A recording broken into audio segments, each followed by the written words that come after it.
بسم اللہ الرحمن الرحیم۔ السلام علیکم ناظرین، آپ سن رہے ہیں اپنا پسندیدہ یوٹیوب چینل شام کی چائے۔ سامعین، شام کی چائے میں ہم آپ کے لیے آج عمران خان دنیا کرکٹ کے بے تاج بادشاہ اور سابق وزیر اعظم پاکستان کی لکھی ہوئی کتاب عمران خان پاکستان کا اردو ترجمہ لے کے حاضر ہوئے ہیں۔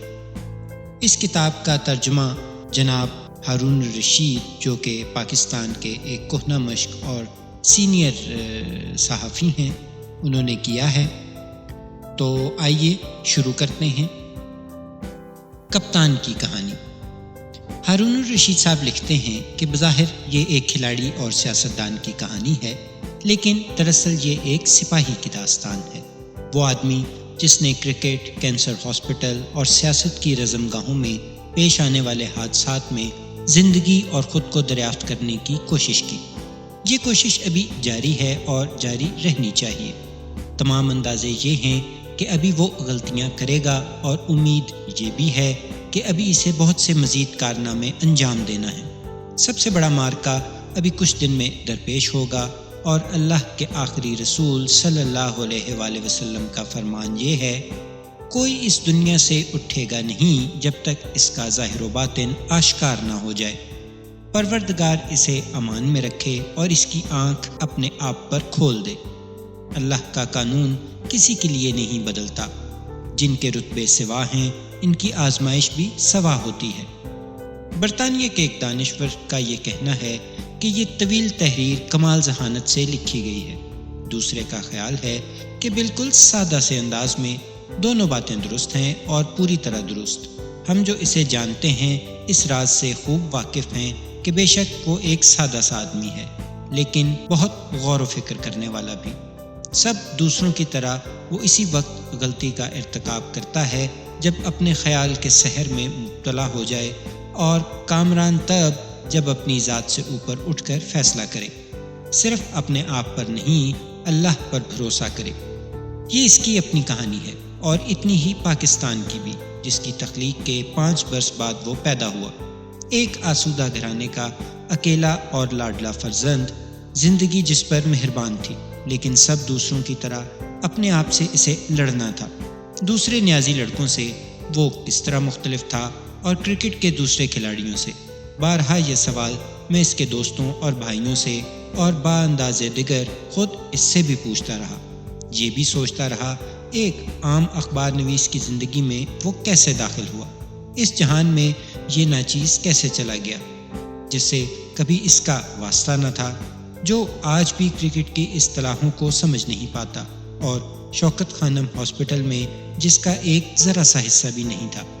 رفتہ رفتہ منکشف ہوا وہ اس لیے مختلف ہے کہ جھوٹ نہیں بولتا، روپے کی ہوس میں مبتلا نہیں ہوتا، ہمیشہ کا رجائیت پسند ہے، اور جس کام میں ہاتھ ڈالے اسے ادھورا کبھی نہیں چھوڑتا۔ شاید یہ 1981 تھا۔ بزرگ کالم نگار عبدالقادر حسن کے ایک جملے نے مجھے اس کی طرف متوجہ کیا، اور پھر وہ میری زندگی کا کبھی نہ الگ ہونے والا حصہ ہو گیا۔ میں نے اس کے بارے میں چھپنے والی تقریباً ہر اس عبارت کو پڑھا جو پڑھ سکا، اور اس کے بارے میں کی جانے والی ہر گفتگو کو سمجھنے کی کوشش کی۔ اس کے خاندان، خاص طور پر اس کے امزاد حفیظ اللہ خان سے میری ملاقات تھی، جو بتدریج گہری بے تکلفی میں بدل گئی۔ حفیظ اللہ کی خوبی یہ ہے کہ وہ بلند آواز سے سوچتا ہے، خامی بھی یہی ہے۔ 1996 میں پہلی بار اس کے ساتھ میری مفصل ملاقات ہوئی، جب جنرل حمید گل نے ایسا کرنے کا مشورہ دیا۔ وقت گزرنے کے ساتھ ساتھ یہ رفاقت گہری ہوتی گئی۔ ظاہر ہے کہ ہمیشہ اتفاق رائے نہ تھا، خاص طور پر بعض عسکری امور اور شخصیات کے باب میں، مگر اللہ کے فضل سے باہمی اعتماد بے حد تھا۔ وہ ایک مستقل مزاج آدمی ہے، تعلق اور اس کی نوعیت من مرضی سے استوار کرتا ہے، لیکن پھر حتی الامکان بگڑنے نہیں دیتا۔ ادھر یہ ناچیز پرلے درجے کا متلون مزاج، اللہ کا شکر ہے کہ نبھ گئی، اور خوب نبھی۔ اگرچہ برسوں پہلے عصر رواں کے عارف نے، جن کی خدمت میں حاضری کا شرف حاصل ہے اور جو اسے بھی خوب جانتے ہیں، یہ کہا تھا: تم اس کے ساتھ شریک اقتدار نہیں ہوگے، اللہ سے دعا ہے کہ وہ مجھے اس امتحان سے محفوظ رکھے اور اسے سرخرو کرے۔ 1983 میں میں نے ایک مضمون لکھا کہ ایک دن وہ سیاست میں آئے گا۔ آج تک وہ حیران ہے اور میں خود بھی یہ خیال مجھے کیسے سوجا۔ تب اس سے میری ذاتی ملاقات تک نہیں تھی۔ درویش کا کہنا یہ ہے کہ آدمی ہمیشہ خود نہیں لکھتا، اس سے لکھوا دیا جاتا ہے۔ جب اس کتاب کے ترجمے کا مرحلہ آیا تو بہت دن وہ میز پر پڑی رہی۔ انگریزی زبان پر میری دسترس محدود ہے، لیکن کسی اور کو سونپنے پر طبیعت آمادہ نہ تھی۔ تجربہ کیا تو ناکام رہا۔ اولین مسودہ 2001 میں لکھا گیا اور اب بھی میری لائبریری میں پڑا ہے، لیکن پھر 9/11 کا حادثہ ہوا تو اس نے نظر ثانی کا فیصلہ کیا۔ میرا ارادہ یہ تھا کہ مل کر لکھ ڈالیں گے، لیکن پھر فرصت عنقا ہو گئی۔ جولائی 2011 میں ایک دن لگ بھگ 400 صفحات کی مربوط کتاب اس نے میرے حوالے کی اور حیرت سے میں اسے دیکھتا رہ گیا۔ کب اور کہاں اتنا وقت وہ نکال سکا؟ اس سے بھی زیادہ تعجب خیز یہ ہے کہ ایک ایک سطر میں وہ جھلکتا تھا۔ علامہ اقبال کی تحریروں کا اس قدر انہماک سے وہ کیسے مطالعہ کر سکا اور اس قدر واضح نتائج کیوں کر اخذ کر سکا؟ رانا محبوب اختر بار بار مجھ سے پوچھتے، کیا یہ فکر اقبال کا باب اس نے خود لکھا ہے؟ زچ ہو کر میں نے عرض کیا، مدد ہی لینا ہوتی تو کیا مجھ سے بات نہ کرتا؟ وہ ایک حیران کن آدمی ہے، کسی بھی وقت کچھ بھی اس سے سرزد ہو سکتا ہے۔ اس لیے نہیں کہ وہ غیر معمولی ذہانت کا آدمی ہے، بلکہ اس لیے کہ اللہ نے عزم کی بے پناہی اسے بخشی ہے۔ جس چیز سے محبت ہو جائے اس کا ہو رہتا ہے۔ اقبال سے اسے محبت ہے، ان کے خواب پاکستان سے بھی اتنی ہی شدید۔ 2004 کے بعد جب اس کی پارٹی بکھر گئی تھی اور جمائمہ بچوں کے ساتھ لندن میں جا پسی تھیں، شام کو فراغت اسے میسر ہوتی۔ راول جھیل کے مقابل بلندیوں پر بنے حاسدوں کے سینے پر موم گلتے اس کے گھر کے ارد گرد کھلے میدان میں کبھی ہم گھوما کرتے۔ برق کی طرح ایک خیال ایک دن ذہن میں چمکا، خان صاحب آپ خوش قسمت بہت ہیں، شوکت خانم ہاسپٹل کے لیے اللہ نے آپ کے ہاتھ میں کشکول پکڑا دیا، ورنہ آپ ایک متکبر آدمی ہوتے۔ حیرت سے اس نے میری طرف دیکھا اور بچوں کی سی معصومیت سے بولا، تم ٹھیک کہتے ہو۔ جب یہ مکان زیر تعمیر تھا تو کبھی آپ ہلکی سی اداسی اس کے چہرے پر جھلک اٹھتی۔ جس کے لیے یہ گھر بنایا جا رہا تھا اب وہ 7 سمندر پار تھی۔ بچے اسے یاد آیا کرتے، لیکن یہ دکھ اس نے تنہا سہا اور بہت بعد میں اور سرسری طور پر بیان کیا۔ اتنے بڑے مکان میں وہ اکیلا کیسے رہے گا؟ 3 کمرے کے فلیٹ میں وہ آسانی سے بسر کرتا تھا۔ جمائمہ نے کہا تھا کہ مکان کی تعمیر کے نصف اخراجات وہ ادا کرے گی، جسے قبول کرنے میں خوددار آدمی متعمل تھا، لیکن اب وہ یہاں نہیں تھی۔ کبھی وہ اس مکان سے بیزار بھی ہو جاتا۔ مکان نہیں، یہ ایک کنواں ہے جس میں روپیہ گرتا رہتا ہے، ایک بار اس نے کہا تھا۔ اپنی تمام زائد آمدن وہ ہاسپٹل اور یونیورسٹی کو دے دیتا ہے۔ وہ کبھی ایک فضول خرچ آدمی نہ تھا اور نمائش پسند تو ہرگز نہیں۔ میں نے کہا، اللہ تمہیں روپے سے محروم نہ رکھے گا۔ جو بندوں کے کام میں لگا رہتا ہے اس کے کام پروردگار کے ذمہ ہوتے ہیں۔ آئندہ چند ماہ کے دوران اسے $2 لاکھ ملے، بلکہ اس سے بھی زیادہ ملے اور پھر ملتے ہی رہے، حتیٰ کہ عالمی کپ میں مبصر کی حیثیت سے $500,000 کی پیشکش ہوئی جو اس نے مسترد کر دی۔ اس زمانے کے اور بہت سے واقعات بھی ہیں۔ میرے جی میں آتا ہے کہ کپتان کی کہانی کے عنوان سے ایک کتاب لکھ ڈالوں۔ کون جانتا ہے کہ لکھ پاؤں گا یا نہیں۔ اس کے باوجود کہ میری کوئی باقاعدہ ذمہ داری نہیں، وقت اب نہیں ملتا۔ کبھی تو وہ بھی تعجب سے کہتا ہے، تم تو عید کا چاند ہو گئے ہو۔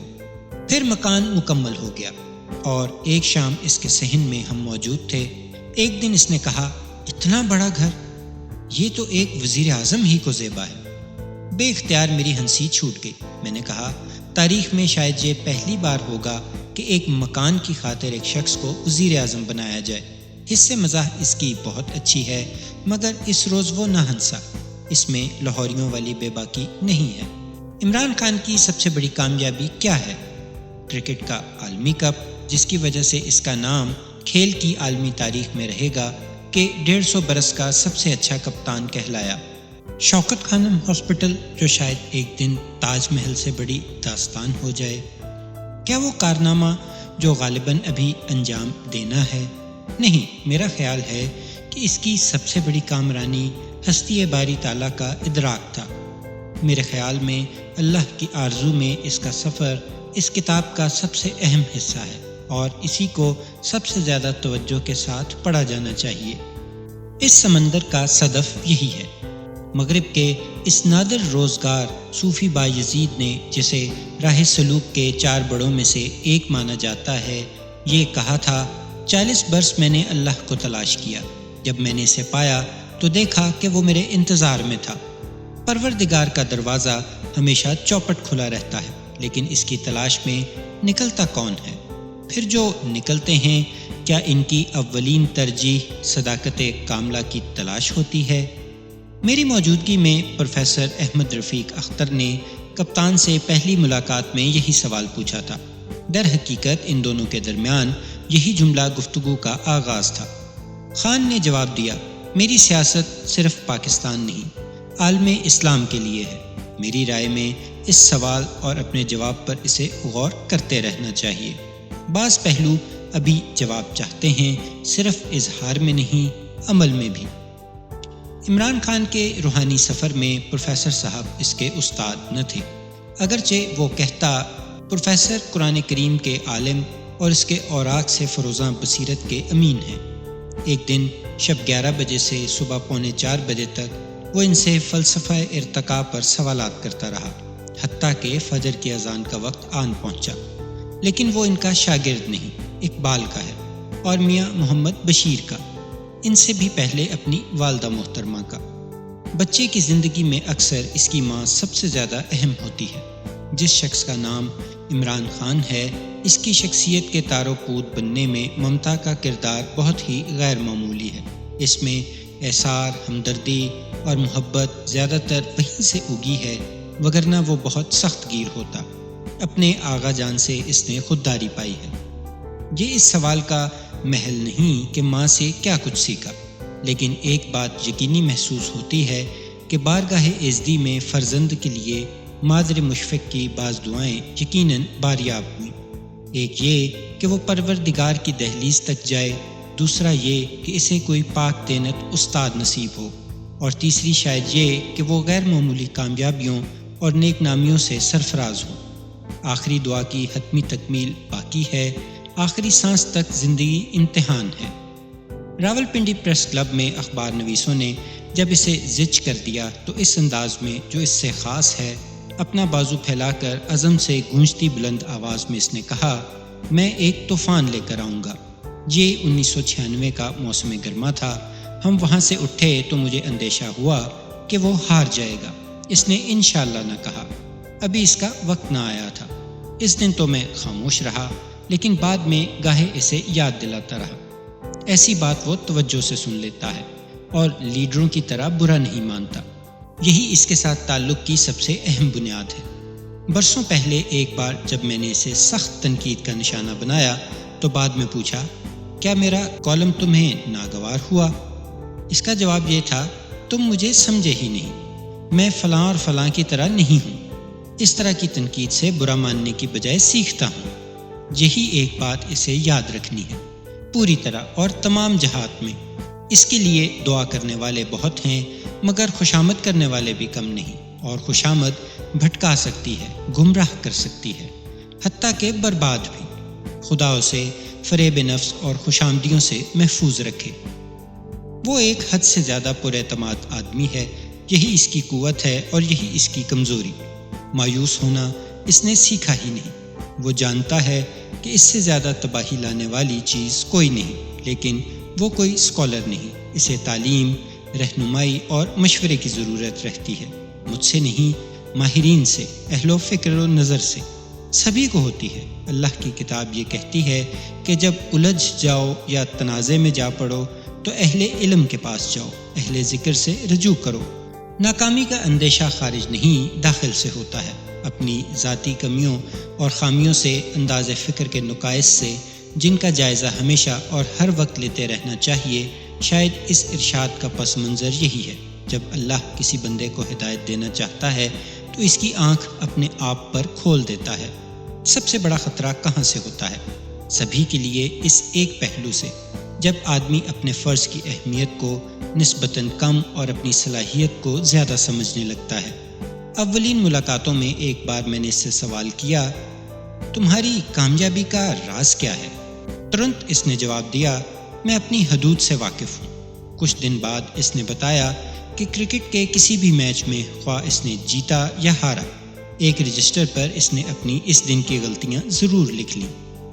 ابھی کچھ دیر پہلے پروفیسر صاحب نے سیالکوٹ سے ٹیلی فون پر مجھ سے کہا، ان سب کو گھیر گھار کر جنہیں آنا ہے اللہ اب اس کے پاس لے آئے گا، جب وہ گھیرا ڈالتا ہے تو وہ قطعی اور مکمل ہوتا ہے۔ ایشیا کے عظیم ترین رہنماؤں میں سے ایک مہاتیر محمد نے گزشتہ دنوں یہ کہا، بالآخر پاکستان کو ایک ایماندار اور بہادر لیڈر مل گیا ہے، معلوم نہیں کیسے اور کیوں، وہ مدتوں سے اسے جانتے ہیں اور اس کے بارے میں یہی رائے رکھتے ہیں۔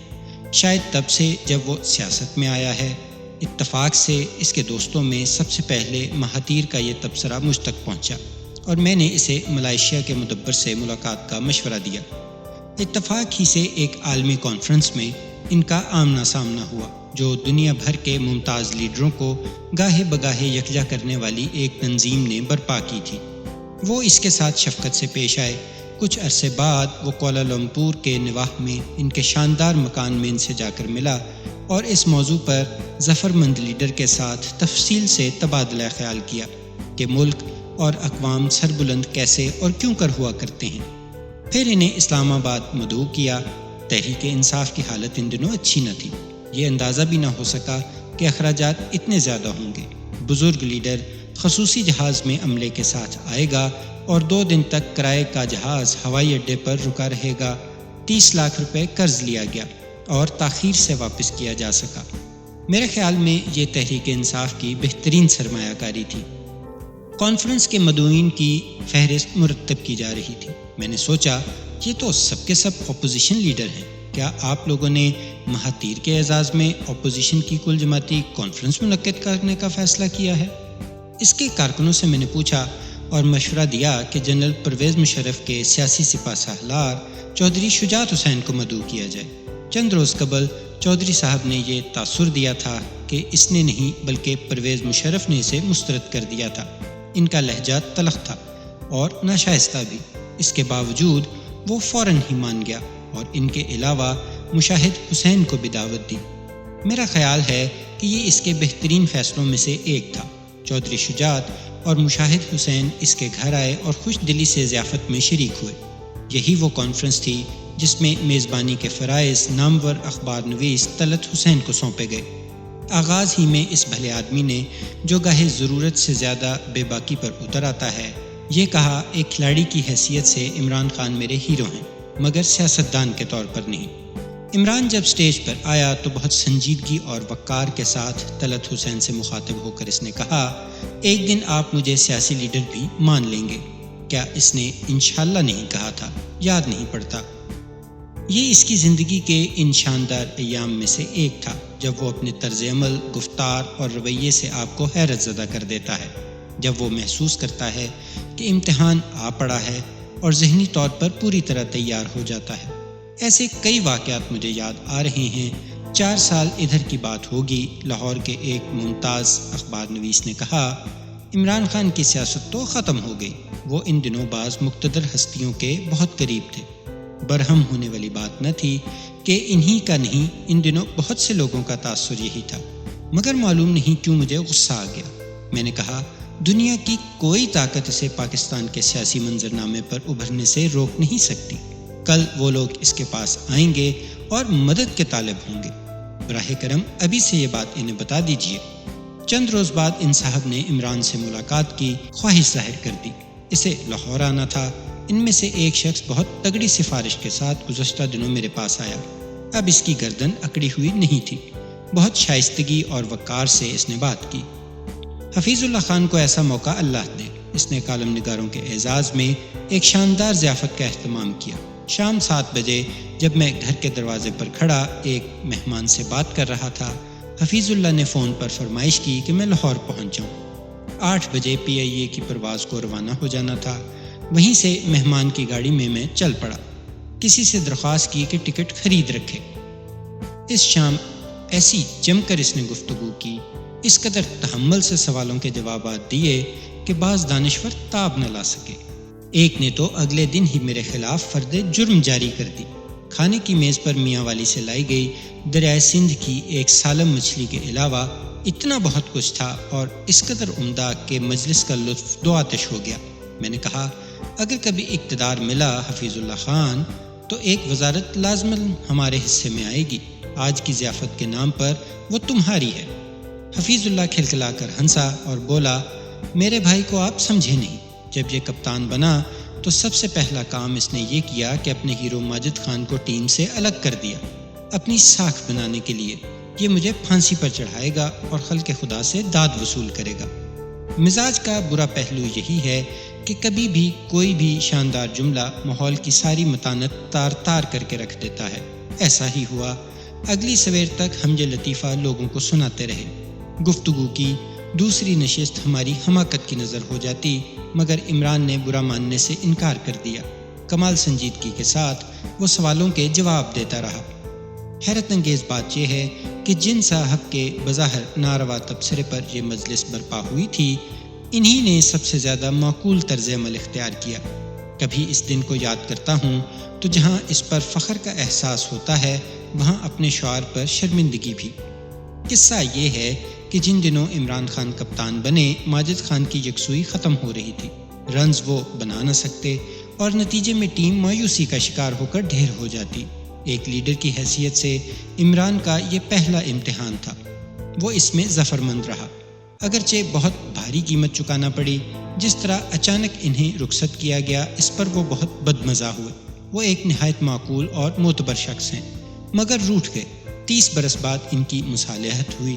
اس اثناء میں جب بھی ان کا ذکر ہوا عمران خان کے لہجے میں اداسی ہوتی۔ آخر کار وہ نمل یونیورسٹی کی افتتاحی تقریب میں شریک ہوئے اور اس کے لیے عطیہ دیا۔ اس روز کالے پہاڑوں کے درمیان، ملک بھر سے جھیل کنارے جمع ہونے والوں کے درمیان کپتان بہت آسودہ رہا، بہت مجتمع اور فصیح۔ زندگی کے امتحانوں میں خاندان ہی نہیں، جوانی کے دوستوں کی پشت پناہی اور حمایت بھی بہت قیمتی ہوا کرتی ہے۔ جن دنوں یونیورسٹی کی تعمیر مکمل ہوئی، ایک اردو اخبار کے آخری صفحے پر 3-4 سطروں کی ایک خبر تھی۔ عمران خان کو برطانیہ کی بریڈ فورڈ یونیورسٹی سے چانسلر کے منصب کی پیشکش ہوئی ہے۔ مجھے یقین نہ آیا۔ فون کیا تو معلوم ہوا کہ خبر درست ہے، مگر ساتھ ہی بتایا کہ وہ معذرت کر چکا ہے کہ فرصت نہیں پاتا۔ آخر کیوں؟ میں نے کہا۔ نمل یونیورسٹی کے لیے اساتذہ کی تربیت کا بندوبست کیسے ہوگا؟ دوسروں کا رد عمل بھی شاید یہی رہا ہوگا۔ چنانچہ اس نے برطانوی ادارے سے پوچھا کہ انہیں ہر سال کتنا وقت درکار ہوگا۔ انہوں نے کہا حضور صرف سالانہ تقریب کے لیے 1 دن۔ اللہ اللہ کر کے وہ راضی ہوا۔ بعد میں اس کے ہاں یونیورسٹی کے وائس چانسلر، منتظمین اور اساتذہ سے ایک طویل ملاقات ہوئی۔ میں نے مہمانوں کے لیے چنے کی دال پکائی جو انہیں بہت پسند آئی۔ غور کیا تو عقدہ یہ کھلا کہ بغیر کھاد کی پاکستانی دالیں بہت لذیذ ہوتی ہیں اور اس نعمت کو ہم کوئی اہمیت نہیں دیتے۔ اس دن یہ انکشاف بھی ہوا کہ خان کے گھر پہ پلنے والے دیسی مرغ 2-2.5 کلو کے ہو جائیں تو ذبح کیے جاتے ہیں۔ میں نے کہا اللہ کے بندے 1.25 کلو سے زیادہ نہ ہونا چاہیے، وہ دوسری نسل ہوتی ہے اور دوسری طرح کے باورچی، یہ اس بیچارے کے بس کی بات نہیں۔ بمشکل وہ مانا مگر مان گیا۔ ایک اور موقع وہ تھا جب گزشتہ برس اسلام آباد وارد ہوئے۔ کیمرون سمیت 8 سفیروں کو اس نے 5 ستارہ ہوٹل میں رات کے کھانے پر مدعو کیا۔ کیمرون تو نہ آ سکے کہ نائب صدر جو بائیڈن اچانک پاکستان آ پہنچے تھے، لیکن باقی لوگ موجود تھے۔ اس دن پہلی بار میں نے اسے انگریزی میں طویل گفتگو کرتے سنا، خیالات میں ایسا ربط اور الفاظ میں ایسا آہنگ کہ سبحان اللہ۔ اس نے کہا افغانستان میں کبھی کوئی نہ جیتا، امریکہ بھی ہار جائے گا۔ کیا آپ لوگ جانتے نہیں کہ انسان 2 طرح کے ہوتے ہیں، ایک عام قسم کے آدمی اور دوسرے پٹھان۔ آدمی ڈر جاتے ہیں، لیکن پشتون پر حملہ کرو تو وہ حساب برابر کر کے رہتا ہے، خواہ زمانے بیت جائیں۔ وہ میدان میں بروئے کار رہتا ہے۔ بتایا جاتا ہے کہ بھارت میں ایسی ہی ایک گفتگو اس نے صدر بش کے بھائی سے بھی کی تھی اور میڈیا سمیت سبھی کو ششدر کر ڈالا تھا۔ بہرحال اس دن اسلام آباد میں اس نے جادو سا کر دیا۔ لگ بھگ نصف گھنٹہ بات کرنے کے بعد اس نے سوالوں کے جوابات دیے۔ تاثر اتنا گہرا تھا کہ ترک سفیر ضبط نہ کر سکا، اور اس نے کہا، جہاں تک ہمارا تعلق ہے سفارتی آداب الگ، ہم تو ہر حال میں پاکستانی قوم کے ساتھ ہوں گے۔ پھر وہ اپنی جگہ سے اٹھا اور یہ کہا، جنٹلمین، میں بخار میں مبتلا ہوں اور اب اجازت چاہتا ہوں۔ تعجب خیز بات یہ ہے کہ سفراء کی آمد سے پہلے بھی ہم کچھ دیر گپ شپ کرتے رہے۔ نہ صرف اس نے بتایا نہیں بلکہ ہمیں احساس تک نہ ہونے دیا کہ وہ بیمار ہے۔ ہمیشہ وہ ایسا نہ تھا، کبھی چڑ جایا کرتا۔ 3 اخبار نویسوں کے بارے میں جانتا ہوں، جن میں سے 2 کی کھیل کے زمانے میں اس نے دھنائی کی اور 1 کی بعد میں۔ کچھ اور واقعات بھی میرے علم میں ہیں۔ سوچ کر میں حیران ہوتا رہا کہ جس کسی کے ساتھ یہ حادثہ پیش آیا، بعد میں ان کا طرز عمل اچھا رہا۔ بعض سے تو اس کی دوستی بھی ہو گئی، لیکن اب وہ ایک مختلف آدمی ہے۔ بہت کچھ زندگی کے طوفانوں اور آندھیوں میں اس نے سیکھا ہے۔ امید ہے کہ اب عیش میں یاد خدا سے وہ محروم نہ رہے گا اور طیش میں خوف خدا سے بے نیاز نہ ہوگا۔ اب گاہے غیر ضروری اور ظالمانہ تنقید بھی وہ برداشت کر لیتا ہے۔ مشورے دینے اور ان کی تکرار کرنے والے زچ کر دیتے ہیں تو میرے ضبط کا بندھن گاہے بگاہے ٹوٹ جاتا ہے، لیکن وہ اکثر ہنس کر ٹال دیتا ہے۔ بہرحال وہ ایک بے باک اور سخت گیر منتظم ہے اور ضابطہ توڑنے کی اجازت نہیں دیتا۔ 30 اکتوبر کے بعد واقعات کی رفتار بہت تیز ہو گئی ہے، یوں تو پورے ملک میں، مگر اس کے لیے خاص طور پر جب تک یہ کتاب چھپ کر سامنے آئے گی، بہت سی اہم قومی شخصیات تحریک انصاف میں شامل ہو چکی ہوں گی۔ اس کے ساتھ ہی میرا یہ اصرار جاری رہے گا کہ نام بدل کر اسے پاکستان انصاف پارٹی کہا جائے۔ پھر خیال یہ آتا ہے کہ ہر مشورہ تسلیم نہیں کیا جاتا، کبھی تو مان کر بھی مسترد کر دیا جاتا ہے۔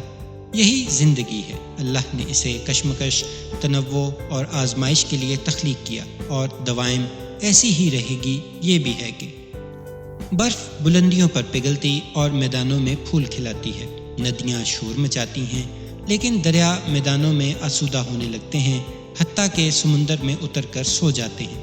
ہم نہیں ہوں گے، مگر کہانی شاید باقی رہے۔ وہ ملک کا آخری بڑا لیڈر نہیں، جیسا کہ بعض سحر زدہ مدعا گمان کرتے ہیں۔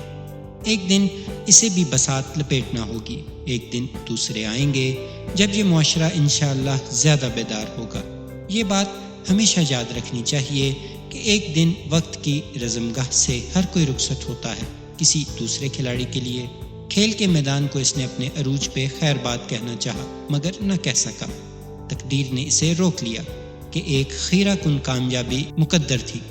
اقتدار کو الوداع کہنا مگر بہت ہی مشکل ہوتا ہے۔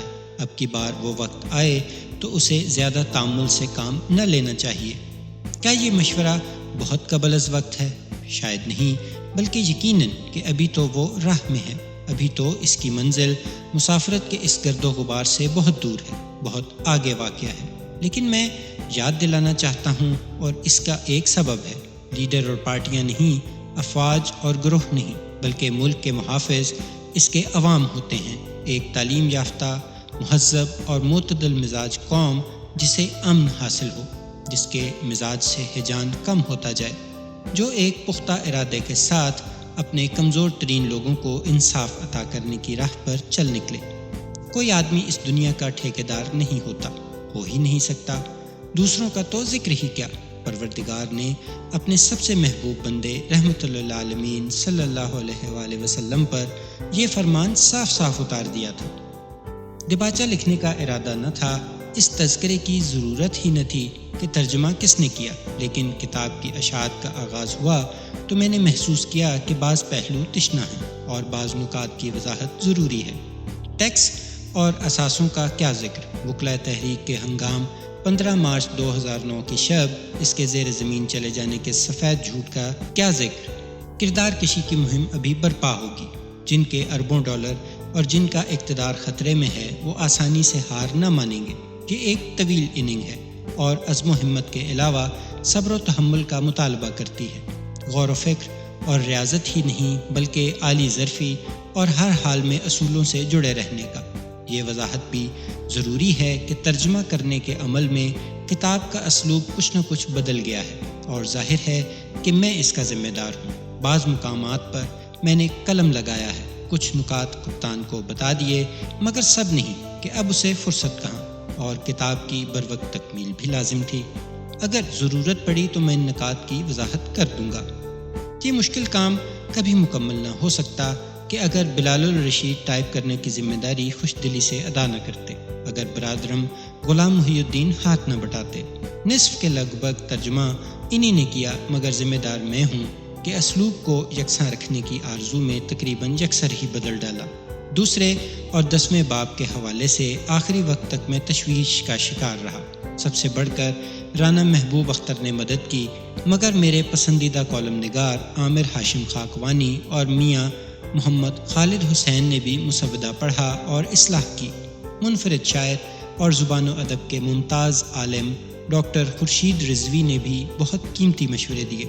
شدید خواہش تھی کہ پورا متن انہیں سناؤں، مصروفیت کے باوجود وہ آمادہ بھی ہو گئے۔ پھر جناب مجیب الرحمن شامی نے آگے بڑھ کر میری سلیب خود اٹھا لی۔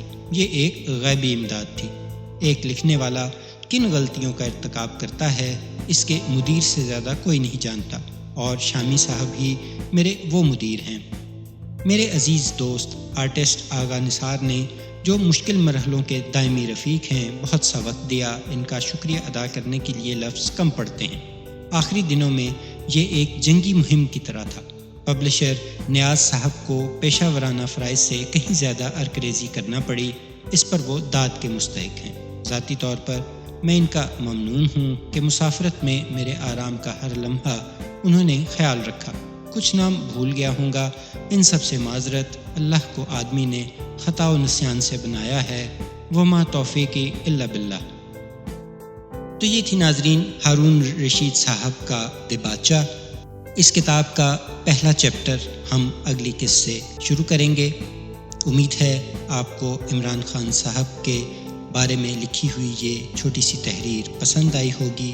اپنا بہت سا خیال رکھیے، ملتے ہیں اگلی قسط کے ساتھ۔ اللہ حافظ۔